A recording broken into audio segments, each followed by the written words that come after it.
Hello Chutki friends, welcome to Chutki ప్రయాణం. I hope అందరూ బాగున్నారని అనుకుంటున్నా. సో ఈ రోజు మన వీడియో ఏంటో తమ్నెల్ చూసాక మీకు అర్థమయ్యే ఉంటుంది కదా.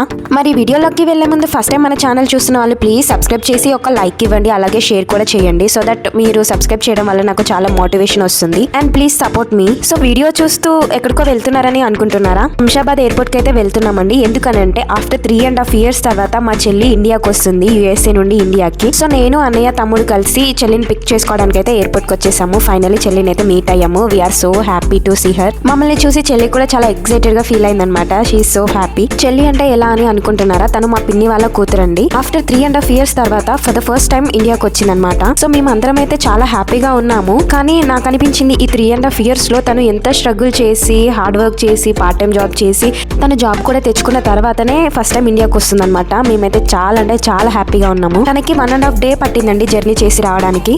సో ఫ్లైట్ లో ఏమైనా తిన్నదో లేదో అని మేము ఇంటికి వెళ్ళేటప్పుడు దారిలో ఒక దగ్గర రెస్టారెంట్ లో అయితే ఆగాము. తనకి ఏమైనా తినిపించాక తీసుకెళ్దామని చెప్పి. ఇంకా మా తమ్ముడు ఐటమ్స్ అన్ని తీసుకొచ్చాడు. సో నేను చెల్లి తమ్ముడు ముగ్గురం మాత్రమే తిన్నాము. మా అన్నయ్య తినలేదన్నమాట, వద్దని చెప్పారు. ఇంకా మేమే తినేసాము. సో ప్రతి పేరెంట్స్ కి నేనైతే ఒక మాట చెప్పాలనుకుంటున్నాను. సో ప్రతి ఒక్క పేరెంట్స్ తమ పిల్లలకి స్టడీ పరంగానే కాకుండా ఈవెన్ స్పోర్ట్స్ పరంగా కానీ ఎలాంటిదైనా సరే వాళ్ళ ఇంట్రెస్ట్ ని బట్టి వాళ్ళకి సపోర్ట్ చేయండి. అప్పుడే వాళ్ళు లైఫ్ లో సక్సెస్ అవుతారు. యాక్చువల్లీ చెల్లిని తీసుకొస్తున్నట్టు మా పిన్నికి బాబాయ్కి అసలు తెలీదు. సో చెల్లికి తినిపించి చాలా ఇయర్స్ అయింది కదా అని చెప్పి ఇంకా తనకైతే తినిపించాను ఒక ముద్ద. తిన్న తర్వాత ఇంకా ఇంటికి స్టార్ట్ అయిపోయాము. అప్పటికి ఈవినింగ్ 6 అలా అవుతుంది.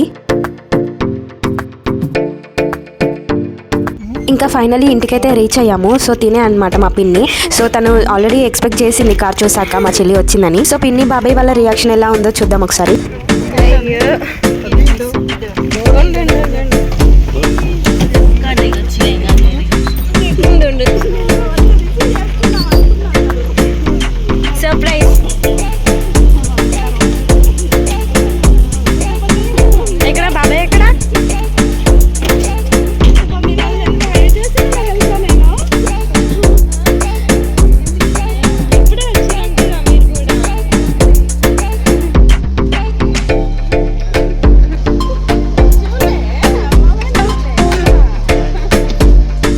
పిన్నిని బాబాయ్ని చూసిన తర్వాత అంతగా ఎమోషన్ అయితే అవ్వలేదు, కానీ మా మామయ్యని చూసిన తర్వాత అయితే చాలా ఎమోషన్ అయిందనమాట. ఏడ్చేసింది లిటరలీ. అందరూ ఇంత ముందులాగా లేరు, అందరూ చాలా బక్కగా అయిపోయారు. మళ్ళీ నాకే మంచిగా ఉండు తిను అని చెప్తూ ఉంటారు, కానీ మీరే మొత్తం ఇలా అయిపోయారని చెప్పి తను ఏడ్చేసింది అనమాట. సో అంత దూరం నుంచి ట్రావెల్ చేసి వచ్చింది కదా, సో అందుకే దిష్టి తీయాలని చెప్పేసి ఇంకా పిన్ని అయితే దిష్టి తీసింది అనమాట. సో ఇంకా మా అన్నయ్య ఏమో చెల్లి కోసం వెల్కమ్ టు ఇండియా అని రాపించి కేక్ అయితే తీసుకొచ్చాడు. కేక్ కట్ చేపించి చిన్న సెలబ్రేషన్ అయితే చేసుకున్నాము అందరము. చెల్లి వచ్చేసరికి మాకైతే అదే చాలా పెద్ద ఫెస్టివల్ అయితే అనిపించింది. సో వీడియో కంటిన్యూ అవుతుంది, చూసేయండి.